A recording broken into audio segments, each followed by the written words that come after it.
चलिए देखिए, continuity and differentiability की एक्सरसाइज 5.1 चल रही है अपनी। Exercise 5.1 question number 17। Find the relationship between a and b so that the function f defined by f of x is equal to ax plus 1 if x is less than or equal to 3 and f of x is equal to bx plus 3 if x is greater than 3 is continuous at x is equal to 3। ये जो function है ये x is equal to 3 के ऊपर continuous दिया हुआ है। f of x function x is equal to at x is equal to 3 के ऊपर कंटिन्यूस है। कहने का मतलब ये है कि इस फंक्शन की 3 के ऊपर जो वैल्यू है f ऑफ 3 वो इस x टेंड्स टू 3 के ऊपर उसकी जो लिमिट होगी उसके इक्वल है, ऐसा क्वेश्चन के अंदर गिवन है। अभी तक के क्वेश्चन में अपन या तो कंटिन्यूटी को प्रूव करते थे या कंटिन्यूटी चेक करते थे। यहाँ पे आपको ऑलरेडी जो फंक्शन है वो कंटिन्यूस दिया हुआ है। तो अब हमको करना क्या है, इसके अंदर find the relationship between a and b. इस फंक्शन को जब डिफाइन करके दिया है तो उसमें देखो एक a दिख रहा है और एक b दिख रहा है, तो कोई तो कांस्टेंट है। तो ये a और b में क्या रिलेशनशिप होगी, मतलब a और b के टर्म में आपको कोई इक्वेशन टाइप का या कोई रिलेशन आपको निकालना है। ठीक है, तो अब a और b में रिलेशन निकालने के लिए अपन क्या करेंगे, फंक्शन दिया हुआ है f ऑफ x और फंक्शन की डेफिनेशन जो है वो x इज इक्वल टू 3 के ऊपर है। x इज इक्वल टू 3 दिख रहा है आपको यहाँ पे, x is less than or equal to 3 में 3 है, मतलब जो पॉइंट है वो a के प्लेस पे 3 है। तो 3 के ऊपर ये फंक्शन कंटिन्यूस है, ये भी दिया हुआ है। तो हम a और b के बीच में रिलेशन फाइंड आउट करने के लिए क्या करते हैं कि जो पॉइंट है अपने पास में 3, उसके ऊपर फंक्शन की जो वैल्यू डिफाइंड है उसको लिख लेते हैं f ऑफ 3 की वैल्यू, एक बात।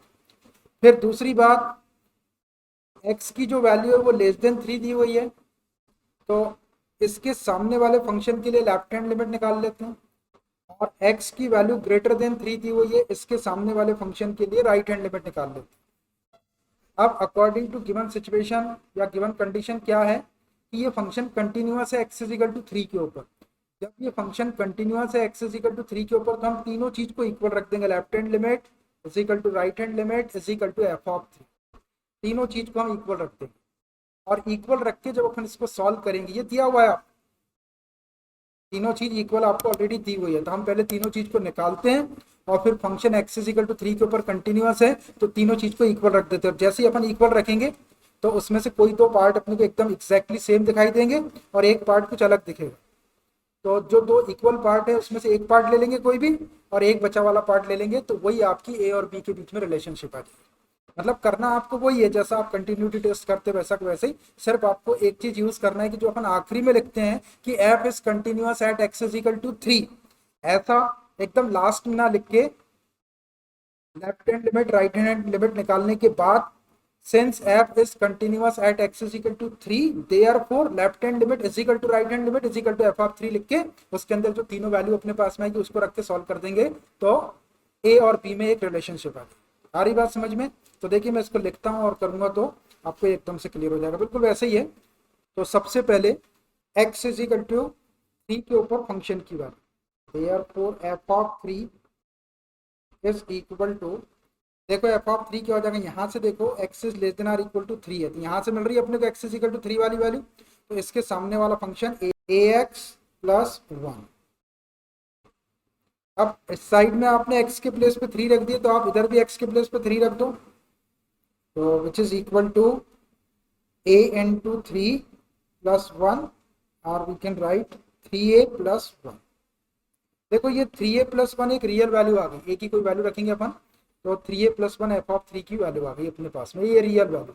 अब जब ये रियल वैल्यू है तो ये फंक्शन तो कंटिन्यूअस दिया ही हुआ ऑलरेडी, वैल्यू भी अपने को 3 के लिए लेस भी वैल्यू है और x इज लेस देन 3 भी और x इज ग्रेटर देन 3 भी है, तो left hand limit right hand limit निकाले। तो पहले यहाँ से x इज लेस देन 3 है तो इसके सामने वाले फंक्शन के लिए left hand limit limit x tends to 3 और उसके ऊपर माइनस लगा देंगे छोटा, f of x is equal to limit x tends to 3 उसके ऊपर माइनस और x इज लेस देन 3 यहाँ पर है, तो ax plus b ax plus 1। अब लेफ्ट हैंड लिमिट के लिए हमको क्या करना पड़ता है, a माइनस एच पुट करना। तो a के प्लेस पे 3 है तो 3 माइनस एच पुट करेंगे और उसका टेंस टू चेंज कर देंगे। तो x is equal to 3 minus h tends to बदलते हैं, इफ x टेंस टू, पहले 3 था, 3 माइनस का मतलब 3 है, देन h टेंस टू 0 हो जाएगा। देखिए कैसे 0 हो गए, ये 3 माइनस एच एक्स की वैल्यू, इसको यहाँ एक्स टेंड्स टू 3 में रखेंगे, एक्स के प्लेस पे 3 माइनस एच और ये टेंड्स टू 3, 3 से 3 cancelled, minus h tends to 0 या उसको एच टेंड्स टू 0 बोल सकते हैं। देयरफॉर लेफ्ट हैंड लिमिट क्या हो जाएगी, limit x tends to 3 minus F of x is equal to limit h tends to 0, यहाँ पर x के प्लेस पे आपको 3 माइनस एच रखना है, a into 3 minus H plus 1। अब देखो इसमें डिनोमिनेटर वाला तो पार्ट है ही नहीं, तो h की डायरेक्ट वैल्यू 0 रखने से ये इनडिटरमिनेट फॉर्म में नहीं जाएगा, तो अपन direct h is equal to 0 रख देते हैं, which is equal to a into 3 minus 0 plus 1। इसको सॉल्व करेंगे तो 3a प्लस 1 आ जाएगा। ये आ गई अपनी लेफ्ट हैंड लिमिट। अब ऐसा ही हम इसकी राइट हैंड लिमिट निकाल लेंगे। राइट हैंड लिमिट किसके निकालेंगे, एक्स इज ग्रेटर देन 3 के सामने वाले फंक्शन के। And right hand limit x tends to 3 plus F of x is equal to limit x tends to 3 plus x is greater than 3 है, इसके सामने वाला bx प्लस 3, bx प्लस 3 ये। अब राइट हैंड लिमिट के लिए we have to put x is equal to a plus h, a के place पे आपका 3 है तो 3 प्लस एच पुट करते हैं, तो x is equal to 3 plus h. जब x के प्लेस पे 3 प्लस एच पुट करेंगे तो फंक्शन h में कन्वर्ट होगा, तो टेंड्स टू भी चेंज करना पड़ेगा। इफ x टेंड्स टू पहले 3 था, देन h टेंड्स टू 0 हो जाए। कैसे हो गया 0 देख लो, x टेंड्स टू 3 में x के प्लेस पे रख दो 3 प्लस एच, तो ये 3 प्लस एच टेंड्स टू 3, 3 से 3 कैंसिल, तो h टेंड्स टू 0 आ जाएगा। देयरफॉर राइट हैंड लिमिट क्या हो जाएगी, limit x tends to 3 plus F of x is equal to limit h tends to 0, किसमें रखना है, ये bx प्लस 3 में रखना है, तो ये b को ऐसे ही रहने दो, ये b और x के प्लेस पे 3 प्लस एच और प्लस 3। अब इसमें डिनोमिनेटर तो है ही नहीं, तो h की वैल्यू रखने से इनडिटरमिनेट फॉर्म नहीं होगा, डायरेक्ट आप h के प्लेस पे 0 रख दो, तो which is equal to b into 3 plus h के प्लेस पे 0 प्लस 3। इसको सॉल्व करने से 3b प्लस 3 आ जाएगा। अब देखिए अपने पास right hand limit 3b plus 3 आ गई, लेफ्ट हैंड लिमिट अपन ने 3a प्लस 1 निकाले, और एफ ऑफ 3 की वैल्यू 3a प्लस 1। ये दो चीज इक्वल दिख रही है अपने को, दोनों को इक्वल रख देंगे, और ये एक चीज इक्वल नहीं दिख रही, तो जो चीज इक्वल नहीं दिख रही थी उसको पहले रख देंगे, और जो इकट्ठे इक्वल दिख रही है उसको दोनों को साथ में लिख देंगे। अब यहाँ पर अपन क्या करते हैं इसके बाद में क्वेश्चन में कि क्लियरली करके लिखते, लेकिन अब आपको वैसा नहीं लिखना है। अब आपको क्या करना है कि ऑलरेडी अपने को ये गिवन है क्वेश्चन में कि ये जो फंक्शन है ये x इज इक्वल टू 3 के ऊपर कंटिन्यूअस है कंटिन्यूअस, तो अब मैं सेंस का यूज करूंगा, since f is continuous at x is equal to 3, f is continuous at x is equal to 3। f जो है x इज इक्वल टू 3 पर कंटिन्यूअस है, तो तीनों चीज को इक्वल रख देते हैं अपन। Therefore left hand limit x tends to 3 minus F of x is equal to right hand limit x tends to 3 plus F of x is equal to F of 3। अब देखो इनकी वैल्यू अपने पास में वैल्यू रख दो।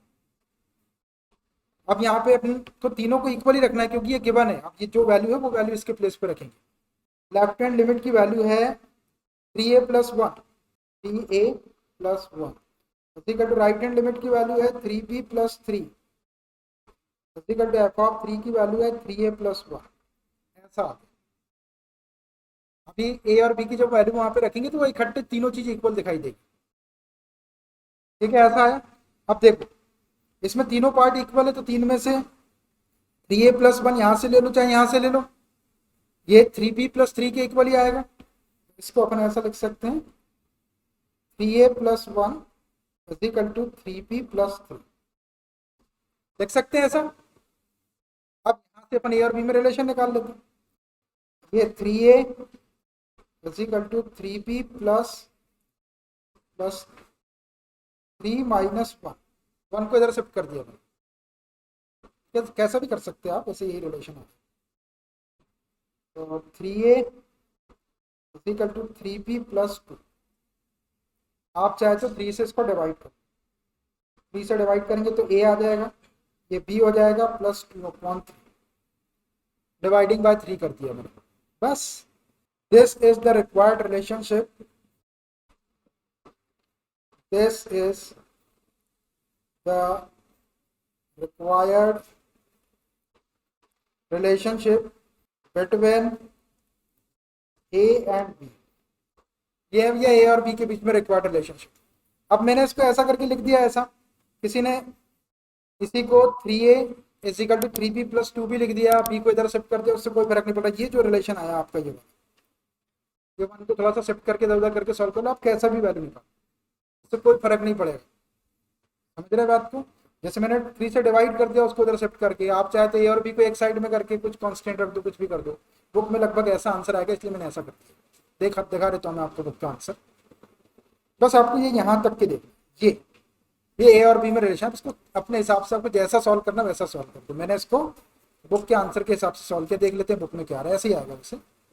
17 number का question, ये a equal to b plus 2/3, ये फर्क नहीं पड़ रहा है, किसी ने b को इधर कर दिया a minus b equal to 2/3 कर दिया, वो भी करेक्ट है।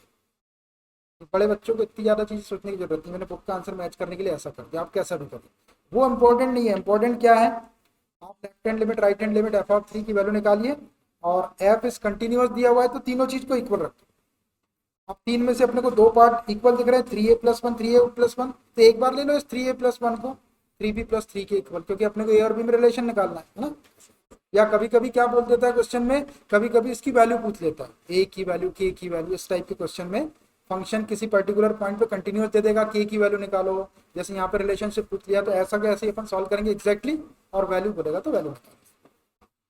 ठीक है, तो ये बहुत इंपॉर्टेंट क्वेश्चन है, कई बार एग्जामिनेशन के पेपर में इस टाइप का क्वेश्चन आता है। करना कुछ नहीं था, जैसा अपन कर रहे थे वैसे ही करे, बस ये आखिरी में थोड़ा सा यहाँ पे इक्वल रख के आपको सॉल्व करते हैं। अब आगे ऐसे क्वेश्चन आएंगे बहुत सारे, तो 4-5 क्वेश्चन ऐसे सॉल्व करेंगे तो आपको ये तरीका भी याद हो जाएगा। ठीक है, इस टाइप का क्वेश्चन एग्जामिनेशन में आता है, अक्सर आता है। Question number 18, for what value of lambda, LEMBDA, ये स्पेलिंग है इसकी, लैम्डा LEMBDA, लैम्बड़ा नहीं है, नहीं तो लैम्बड़ा ही पढ़ रहा है, BBS में साइलेंट नहीं है, लैम्डा पढ़ते हैं इसको। For what value of lambda is the function defined by, f of x को डिफाइन किया है, और for what value of lambda, lambda की वैल्यू पूछ रहा है, f of x is equal to lambda into x square minus 2x if x is less than or equal to 0, f of x is equal to 4x plus 1 if x is greater than 0, is continuous at x is equal to 0। Question mark लगा हुआ है, for what value of lambda, lambda की किस value के लिए ये function continuous है, what about continuity at x is equal to 1।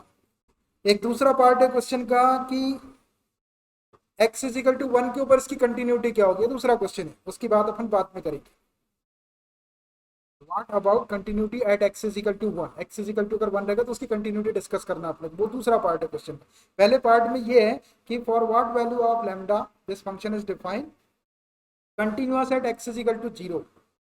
इसका मतलब ये है कि ये फंक्शन अगर x इज इक्वल टू 0 के ऊपर कंटिन्यूअस है तो लैम्डा की क्या वैल्यू होगी, मतलब आपको वैल्यू लैम्डा की निकालना है, और लैम्डा की ऐसी वैल्यू निकालना है जिसके लिए फंक्शन कंटिन्यूअस हो जाए।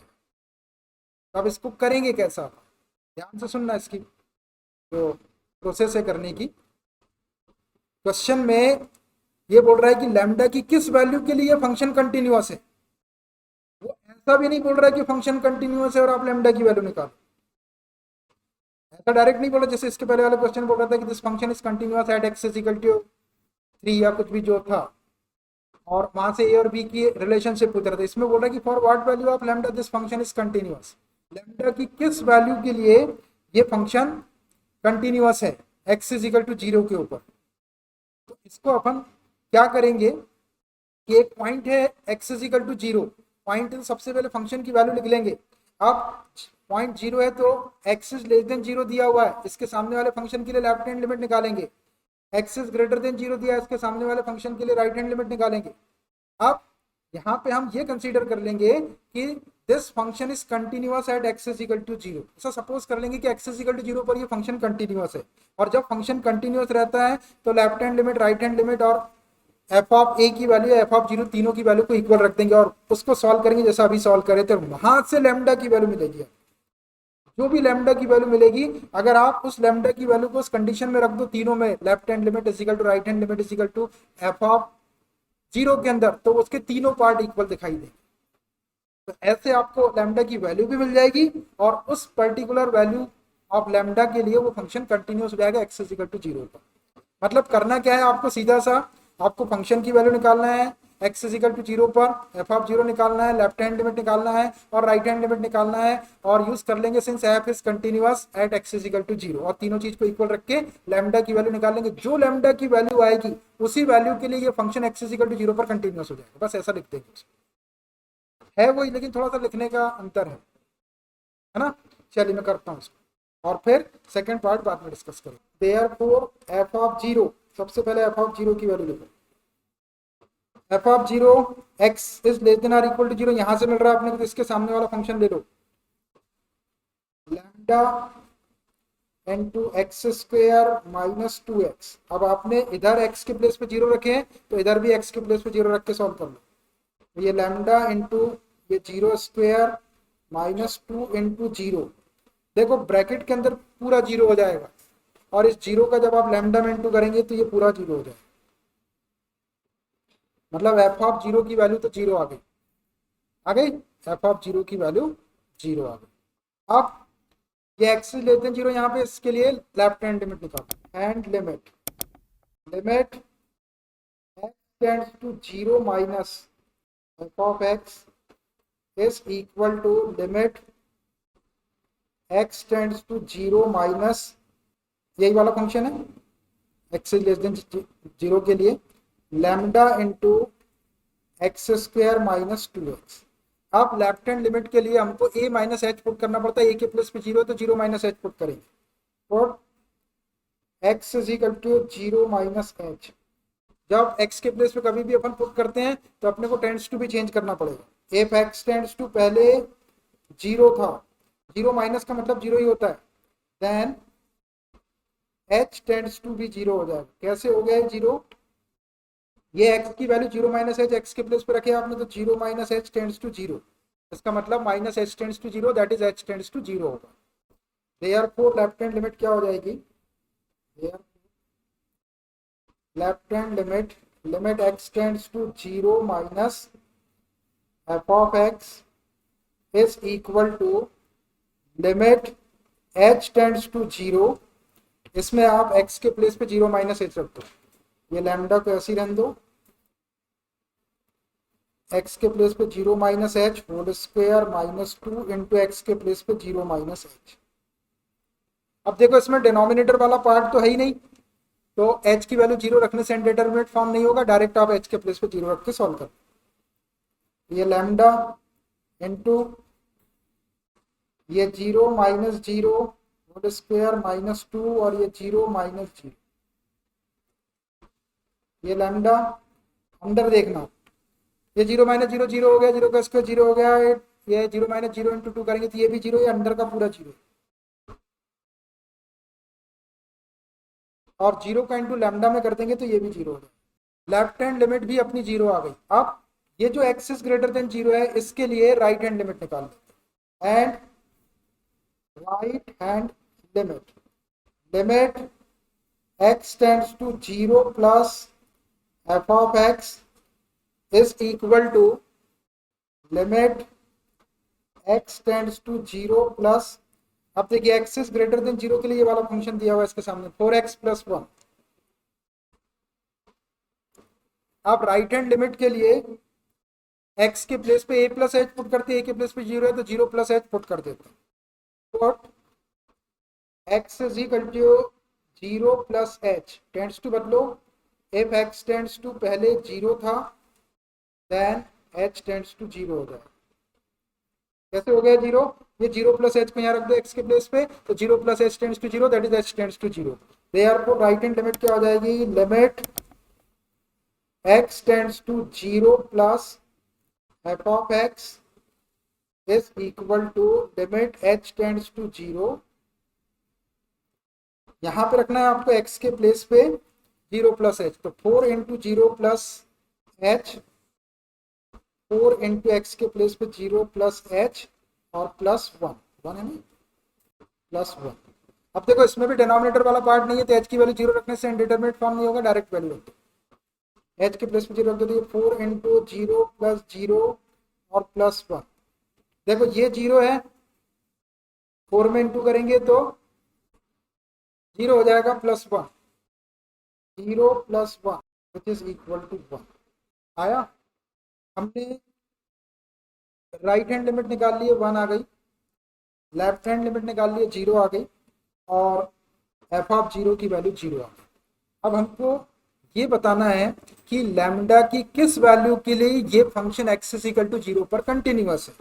तो if f is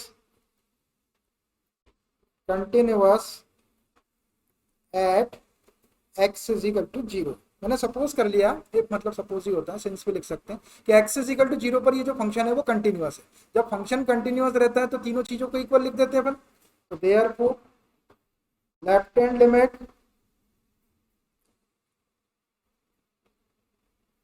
is equal to right hand limit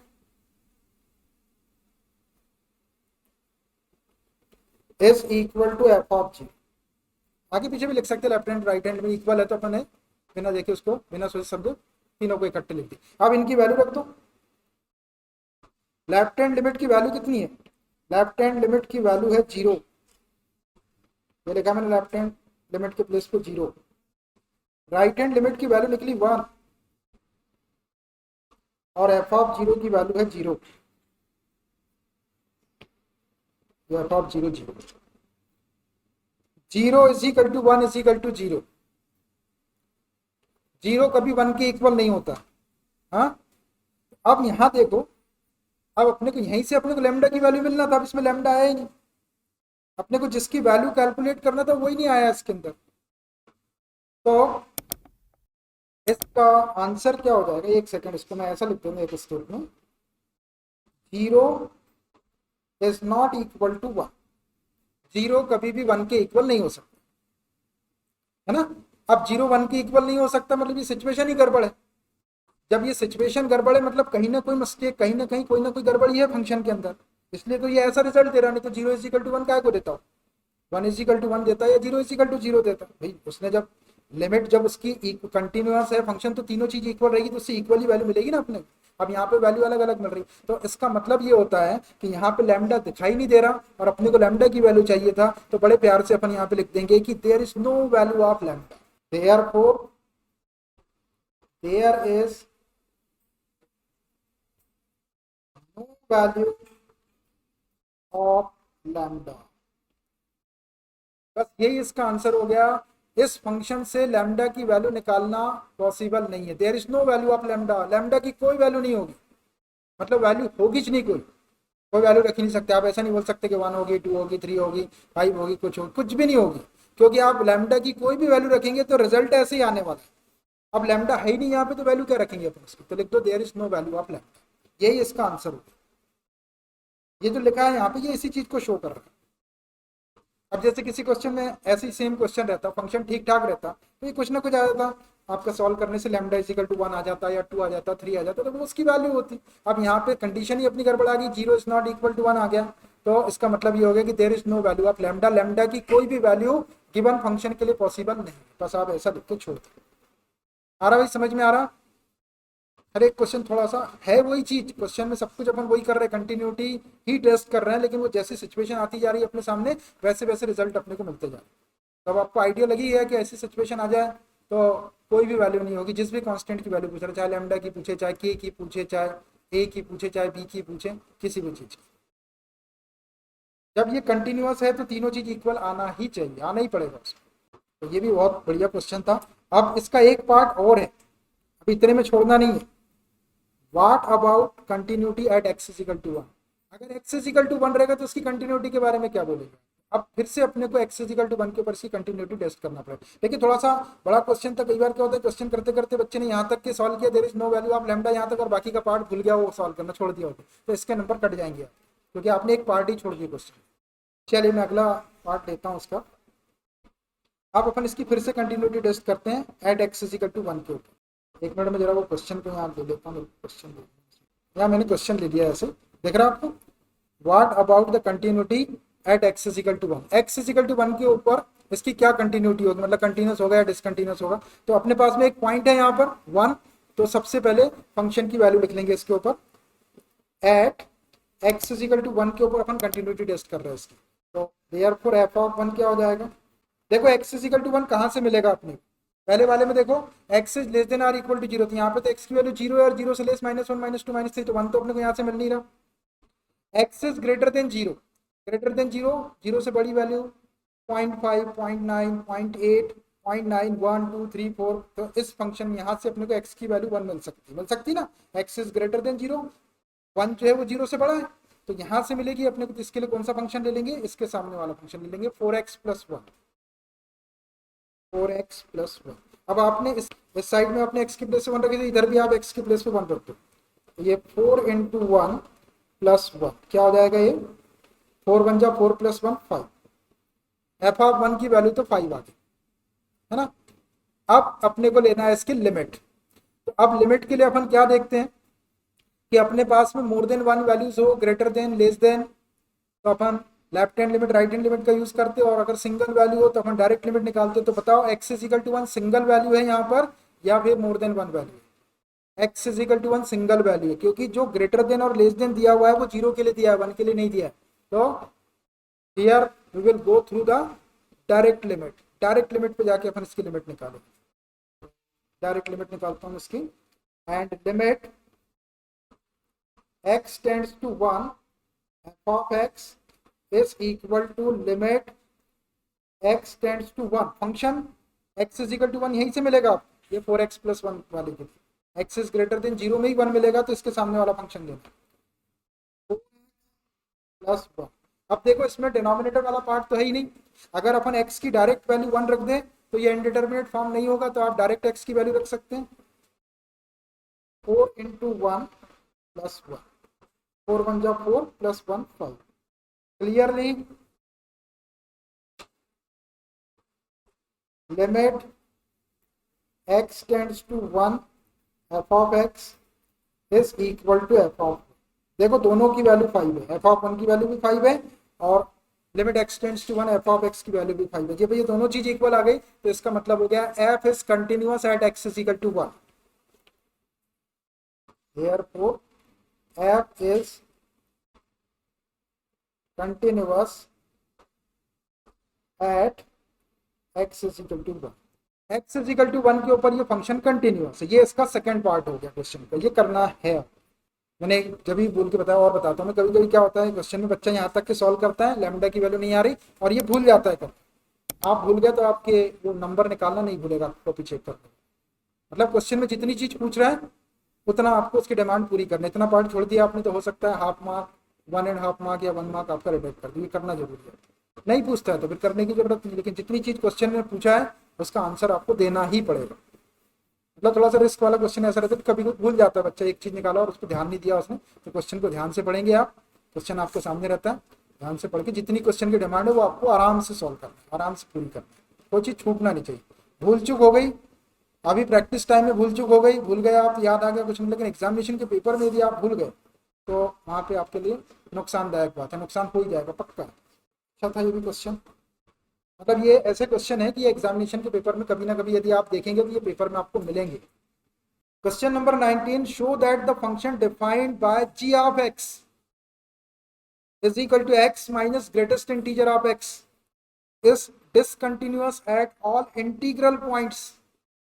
जितने भी इंटीग्रल पॉइंट्स होंगे सबके ऊपर ये फंक्शन डिसकंटिन्यूअस है, ऐसा आपको प्रूव करना है। इंटीग्रल पॉइंट्स मतलब इंटीजर्स के ऊपर 0 1 2 3 पॉजिटिव नेगेटिव। इंटीजर जो होते हैं वो पॉजिटिव भी होते हैं, नेगेटिव भी होते हैं और जीरो भी इंटीजर होता है। मतलब हर वो कंप्लीट नंबर जिसका डिनोमिनेटर 1 रहता है वो सब इंटीजर है। तो जितने भी इंटीग्रल पॉइंट है उसके ऊपर ये जो फंक्शन दिया हुआ है, ये क्या दिया हुआ है, दिया हुआ नहीं है। ये फंक्शन अपने को क्या प्रूव करना है, डिसकंटिन्यूअस प्रूव करना है। और फंक्शन डिसकंटिन्यूअस कब होता है, उसकी सिचुएशंस अपने पास में है कि फंक्शन ही डिफाइंड ना हो, या left hand limit right hand limit equal नहीं आ रही, या और कुछ बहुत सारी सिचुएशन बताया था मैंने। तो डिसकंटिन्यूटी की कोई ना कोई चीज, या एक ना एक डज नॉट इक्वल टू का साइन आ जाएगा अपना, जब दो चीज तीन चीज को अपन इक्वल रखते हैं। तो here greatest integer of x denote the greatest integer less than or equal to x। उसने इसको डिफाइन करके लिख दिया। अगर वो नहीं भी लिखता है इसको तो भी अपने को पता है कि इसको ग्रेटेस्ट इंटीजर ऑफ x बोलते हैं, इसको ग्रेटेस्ट इंटीजर बोल रहा है। Denote the greatest integer less than or equal to x, और इसकी वैल्यू क्या होती है, less than or equal to या तो x रहता है या फिर उससे लेस इंटीजर रहता है, उसको ग्रेटेस्ट इंटीजर कहते हैं। जब इस ग्रेटेस्ट इंटीजर के साइन के बाहर जो अपन वैल्यू लेते हैं वो वैल्यू इंटीजर रहेगी। वो वैल्यू जो आपके अंदर लिखा हुआ है x, वो अगर इंटीजर है तो उसी को ले लेते हैं, नहीं तो फिर उससे छोटा इंटीजर रहता है। तो फंक्शन यहाँ पे g ऑफ x दिया हुआ है, मैं फंक्शन को लिख लेता हूँ पहले। g of x is equal to x minus greatest integer of x। देखिए ये फंक्शन दिया हुआ है। अब ये फंक्शन जितने भी इंटीग्रल पॉइंट्स है उसके ऊपर डिसकंटिन्यूअस है, ऐसा अपने को शो करना है। तो अब इंटीग्रल पॉइंट्स बोल दिया उसने, सारे इंटीग्रल पॉइंट्स, लेकिन दिया नहीं कोई भी इंटीग्रल पॉइंट, तो अपन एक इंटीग्रल पॉइंट सपोज कर देते हैं। Let x is equal to a ले लो, c ले लो, k ले लो, जो आपको लेना वो ले लो, बिलोंग्स टू z। z का मतलब इंटीजर होता है, इंटीजर 1 2 3 4 5 0 -1 -2 -3 ये सब है। a कोई इंटीजर है, इसमें कोई डेसिमल वाली कोई रियल वैल्यू कोई नहीं आई, इसमें सिर्फ जो इंटीजर है 0 1 2 3 4 5 -1 -2 -3 इस टाइप के पॉइंट है, तो इसको मैंने z लिख दिया। इंटीजर दोनों टाइप के होते हैं, पॉजिटिव भी होते हैं नेगेटिव भी रहते हैं, और जीरो सब है ये। अब अपने पास में ये पॉइंट है x is equal to a, और ये a पॉइंट क्या है, एक इंटीजर है। तो अपने पास में जब पॉइंट रहता है और फंक्शन रहता है तो सबसे पहले अपन क्या करते हैं, फंक्शन की वैल्यू निकालते हैं। तो यहाँ पे फंक्शन g ऑफ x है तो अपन g ऑफ a की वैल्यू निकाल लेते हैं पहले। Therefore g of a is equal to x के प्लेस पे आपने यहाँ पे a रखे, तो आप इधर भी x के प्लेस पे a रख दो। ये a minus greatest integer of a, greatest integer का साइन है भाई, यहाँ पे ग्रेटेस्ट इंटीजर पढ़ेंगे इसको, जो बिग ब्रैकेट लिखा हुआ है इसको ग्रेटेस्ट इंटीजर ऑफ a, और a क्या है, ऑलरेडी इंटीजर है। अब देखना इसको सॉल्व करूंगा, तो ये वाला a तो ऐसे ही आ जाएगा माइनस। अब ये एक इंटीजर है, मान लीजिए 1 होता है इंटीजर, तो 1 का ग्रेटेस्ट इंटीजर क्या होता है, 1 ही होता है। 1 का ग्रेटेस्ट इंटीजर 1 ही होगा ना। अगर ये a 2 होता तो 2 का ग्रेटेस्ट इंटीजर 2, मतलब जो अंदर वैल्यू आप लिखेंगे वो अगर ऑलरेडी इंटीजर है तो आप उसी को लिख दो, और अगर वो इंटीजर नहीं है तो फिर उससे छोटा वाला, उसके पहले वाला जो इंटीजर है वो लिख दो।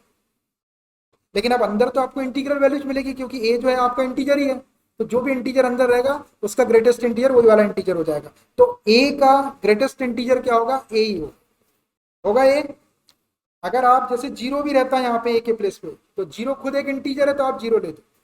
अब मान के चलो कभी 1.1 रहता अंदर, है नहीं, क्योंकि 1.1 आपका इंटीजर नहीं है। अगर 1.1 रहता तो 1.1 इंटीजर नहीं है, तो अपन 1.1 को नहीं ले सकते, फिर अपने को उससे छोटी वैल्यू लेना पड़ता। तो 1.1 से छोटी वैल्यू के इंटीजर कौन कौन से आते हैं, 1 आता, 0 आता, -1 -2 ढेर सारी वैल्यू आती है। लेकिन उन सब में सबसे बड़ा इंटीजर कौन सा है, ग्रेटेस्ट इंटीजर कौन सा है, 1। एकदम जस्ट लेफ्ट साइड का जो इंटीजर रहेगा वो ग्रेटेस्ट इंटीजर रहेगा, लेकिन वो क्या रहेगा, उस 1.1 से छोटी वैल्यू है। तो आप यहाँ पे तो अंदर 1.1 है ही नहीं आपका, पूरे के पूरे आपके ऑलरेडी इंटीजर है, तो इंटीजर का ग्रेटेस्ट इंटीजर इंटीजर ही मिलेगा। तो a आपका इंटीजर था तो उसका ग्रेटेस्ट इंटीजर a होगा। समझ में आ रहा है, ये ग्रेटेस्ट इंटीजर आप a को a लिख सकते हैं। चलिए ये नेगेटिव a पॉजिटिव a को कैंसिल करो, क्या आ गया, 0। g ऑफ a की वैल्यू 0 आ गई। अब देखना है आपको x इजिकल, ध्यान से देखना बहुत, x इजिकल टू a। अब यहाँ पे आपको देख के ये बताना है कि यहाँ पर एक वैल्यू गिवन है या एक से ज्यादा वैल्यू गिवन है।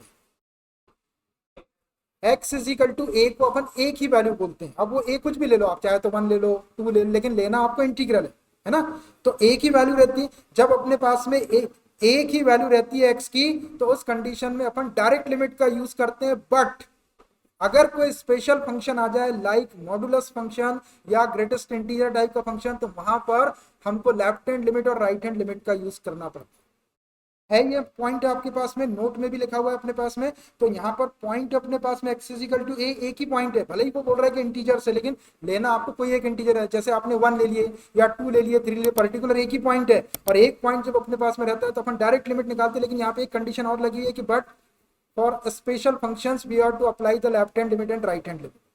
तो अब मैं यहाँ पे लेफ्ट हैंड लिमिट और राइट हैंड लिमिट निकालूंगा। ठीक है, तो मैं पहले निकालता हूँ लेफ्ट हैंड लिमिट।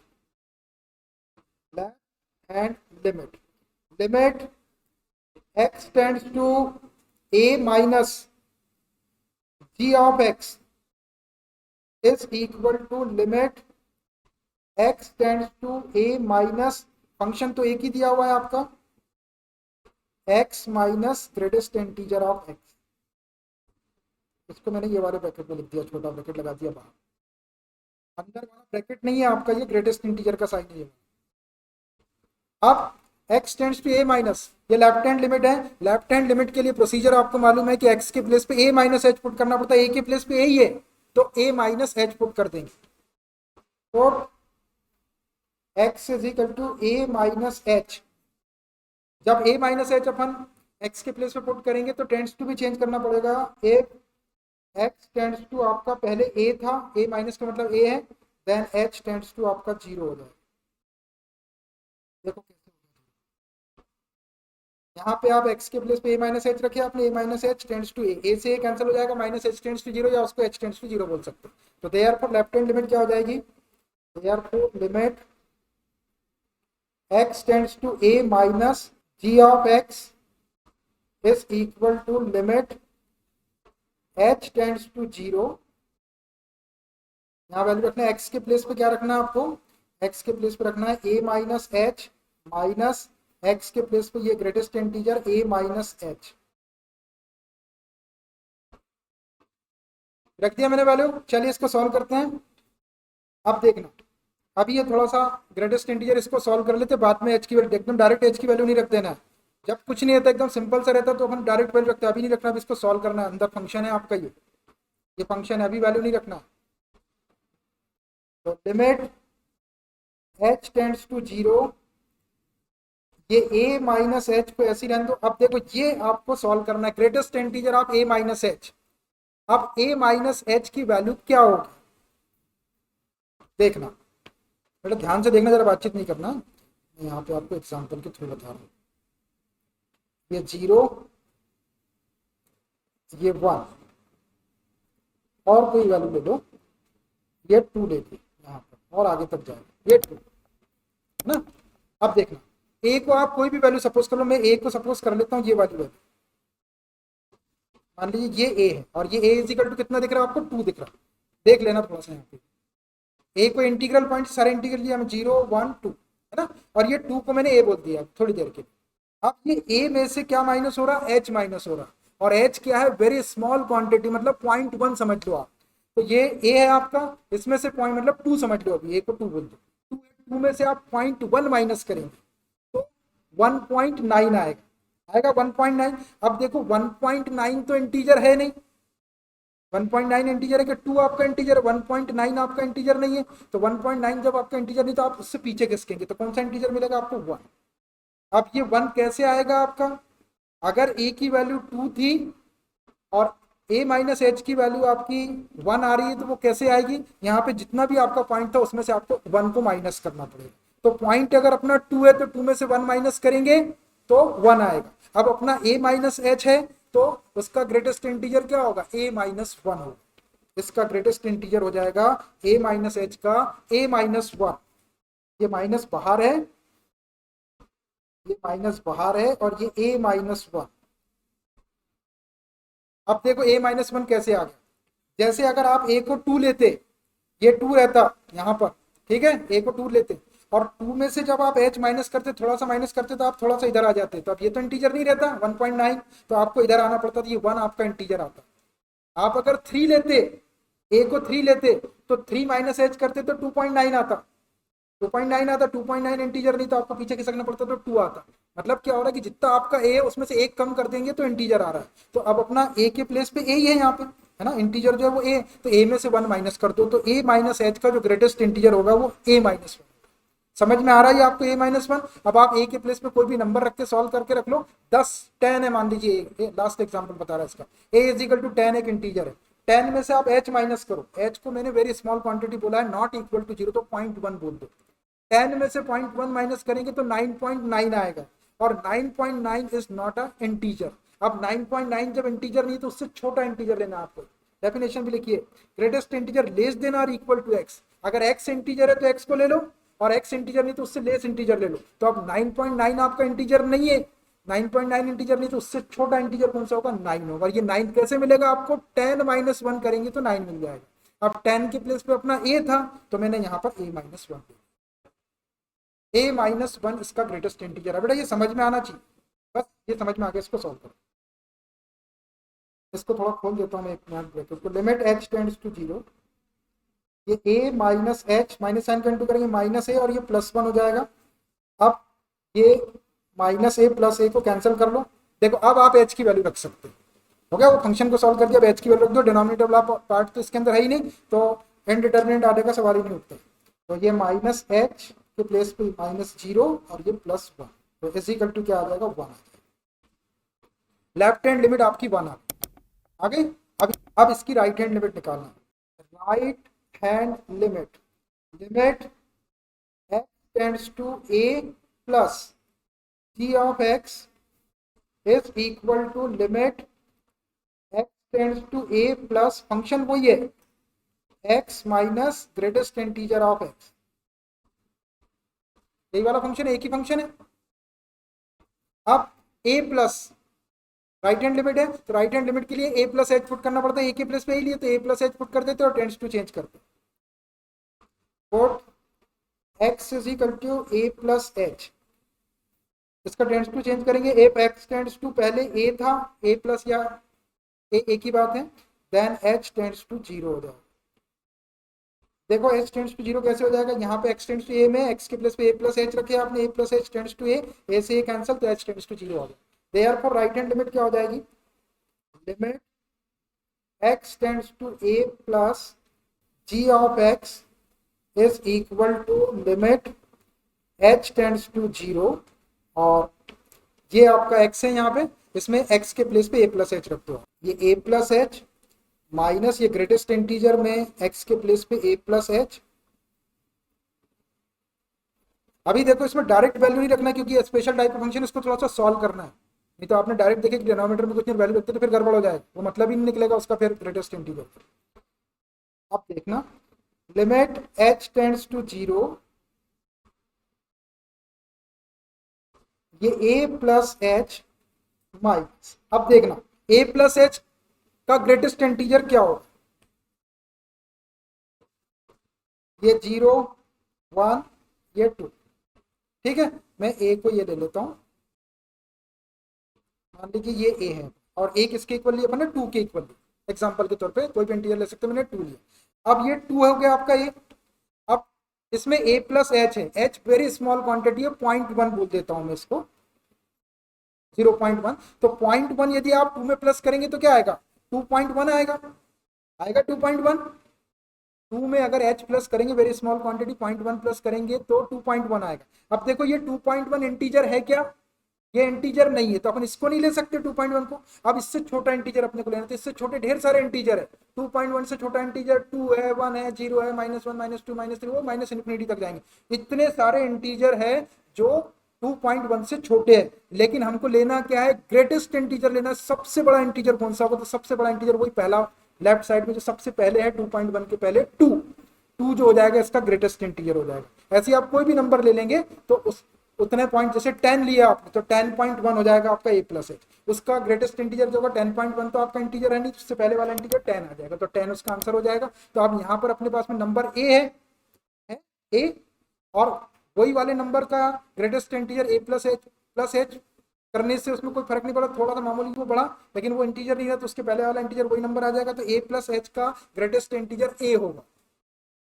जैसे 10.1 हुआ, 10 है, a के प्लेस पे अगर अपन 10 ले रहे हैं और उसमें h प्लस करेंगे तो 10.1 हो जाएगा, 10.1 इंटीजर नहीं है तो 10 आ जाएगा। a के प्लेस पे 10 लिए थे तो 10 प्लस h की वैल्यू, 10 प्लस h का ग्रेटेस्ट इंटीजर 10 होगा, ऐसे ही a प्लस h का ग्रेटेस्ट इंटीजर क्या हो जाएगा, a हो जाएगा। तो इस a प्लस h को मैं a लिख देता हूँ और सामने माइनस, ये a हो, a प्लस h का ग्रेटेस्ट इंटीजर a।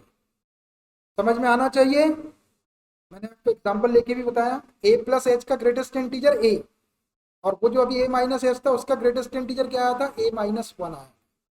अब ये नेगेटिव a और पॉजिटिव a कैंसल्ड, अब ये h बच गया अकेला, अब इसमें अपन h की वैल्यू रख दो,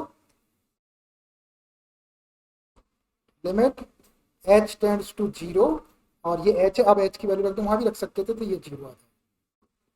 अब देखिए अपन ने तीनों चीज निकाल ली, राइट हैंड लिमिट निकाले 0 आई, लेफ्ट हैंड लिमिट निकाले 1 आई, और जी ऑफ ए निकाले वो 0 आए, तो दो चीज तो इक्वल आ रही है आपकी, जी ऑफ ए और राइट हैंड लिमिट, लेकिन लेफ्ट हैंड लिमिट 1 आ रही है। जब एक भी चीज इक्वल ना आए तो वो डिसकंटिन्यूस हो जाता है। अब जो चीज इक्वल नहीं आ रही उसको पहले लिखता हूँ मैं क्लियरली करके, लेफ्ट हैंड लिमिट इक्वल नहीं आ रही, clearly left hand limit x tends to a minus g of x is not equal to right hand limit x tends to a plus g of x is equal to g of a। ऐसा आ गया, देखो g of a, g of x, और ये left hand limit ये आपकी 1 थी, है ना, x tends to a minus g of x, ये आपका 1 के इक्वल था, और राइट हैंड लिमिट आपकी x tends to a plus g of x आपका 0 के इक्वल है, और g ऑफ a की वैल्यू आपकी 0 के इक्वल है। तो ये दो चीज इक्वल है, लेकिन ये इक्वल है, एक डज नॉट इक्वल टू का साइन आ गया, इसका मतलब ये डिसकंटिन्यूअस हो गया ऑल इंटीग्रल पॉइंट्स के ऊपर। Therefore g is discontinuous for all integral points, जितने भी इंटीग्रल पॉइंट्स होंगे सबके ऊपर ये फंक्शन डिसकंटिन्यूअस है। ऐसा जैसा क्वेश्चन पूछ रहा था मैंने वैसा लिख दिया, और अब यहाँ पे अपन हैंस प्रूव लिख देते, अपने को शो करना था या प्रूव करना था। समझने वाला क्वेश्चन है और कुछ खास नहीं है, सिर्फ थोड़ा सा ग्रेटेस्ट। अब 1 मिनट के लिए क्वेश्चन तो हो गया, अब मैं 1 मिनट के लिए आपको एक चीज इसमें और बताता हूँ। इस क्वेश्चन में अगर आपने left hand limit right hand limit का यूज नहीं करे और अगर डायरेक्ट कर दिया तो आपका आंसर गड़बड़ हो जाएगा, आंसर गड़बड़ हो जाएगा। आपने कहा डायरेक्ट लिमिट लगा दी, लगा के देखो इक्वल आ जाएगी चीजें, हाँ। तो जिसके जो रूल्स बने हुए हैं, जहां left hand limit right hand limit लगाना है वहां लगाना ही है। पहले ही आपको ये बताया गया कि स्पेशल फंक्शन में आपको left hand limit right hand limit लगाना, जब भी ग्रेटेस्ट इंटीजर या मॉडुलस फंक्शन वाले जो आएंगे तो उसमें आप डायरेक्ट लिमिट कभी लगाएंगे तो क्वेश्चन का आंसर गड़बड़ हो सकता है। किसी किसी केस में नहीं भी होगा, लेकिन एक भी जगह गड़बड़ होगा तो हो गया, लेकिन आप left hand limit right hand limit लगा के करेंगे ऐसे फंक्शन को तो वो कभी गड़बड़ हो गई। तो ये बहुत बेहतरीन क्वेश्चन आपकी कंटिन्यूटी में, ऐसे कंटिन्यूटी टेस्ट करने में सबसे बेहतरीन क्वेश्चन है, तो इसको थोड़ा सा काम करके देखना आप। ठीक है, इट्स इनफ फॉर टुडे, ज़्यादा हो गया।